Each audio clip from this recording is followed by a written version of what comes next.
ನಿಮ್ಮ ಹೆಸರು? ನಮ್ಮ ಹೆಸರು ಎತ್ತಿನ ಹೋಬಯ್ಯ. ನೀವೇನು ಕೆಲಸ ಮಾಡ್ತಿದ್ರಿ ಇಲ್ಲಿ ದೇವ್ರ? ನಾವು ದೇವ್ರ ಕೆಲಸಗಳು ಮಾಡ್ತೀವಿ. ದೇವ್ರ ಹತ್ತನ ಕಾಯೋರು? ಹಾಂ ಕಾಯ ಕಿಲಾರಿ ಅಂತ? ಹ್ಞೂ ಕಿಲಾರಿ. ಎಷ್ಟು ವರ್ಷದಿಂದ ಮಾಡ್ತಿದ್ರು? ನನಗೆ ಹೆಚ್ಚು ಕಡಿಮೆ 70 ವರ್ಷ ಇರ್ತದೆ. ಅದೇ ಕೆಲಸ ಮಾಡ್ತಿದ್ರು? ಹಾಂ ಅದೇ ಕೆಲಸ ಮಾಡಿ ದೇವ್ರ ಹತ್ತು ಕಾಯೋದು? ದೇವ್ರ ಹತ್ರ ಅಣ್ಣ ತಮ್ಮಗಳು ಕಾಯ್ತಾರೆ, ನಾವು ಇರ್ತೀವಿ ಹೆಚ್ಚು.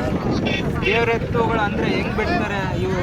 ಅವು ದೇವ್ರ ಎತ್ತುಗಳಂದರೆ ಅವ್ರ ಮಕ್ಕಳ ಸಂತಾನಕ್ಕೂ ಅವ್ರಿಗೆ ಆಕಳು ಬೇಕಾದರೆ ಅವ್ರು ಕಾದಾಟ ಇಕ್ಕಿರುತ್ತೆ, ಅವಾಗ ಅದ್ರ ಹೆಸರು ಹೇಳಿ ಬಿಡ್ತಾರೆ. ಹಂಗೆ ಹಾಂ ಭಾಳ ಆದರೆ ನಿಮ್ಮ ಕಾಯೋಕ್ಕೇನು ಕಷ್ಟ ಅನ್ಸಲ್ವಾ? ಕಷ್ಟ ಸುಖ ಅದು ಬೇರಿಂದು. ಜನಗಳು ಕೊಡೋದ್ರಾಗ ಏನು ಉದ್ದೇಶ ಪಟ್ಟಿಲ್ಲ.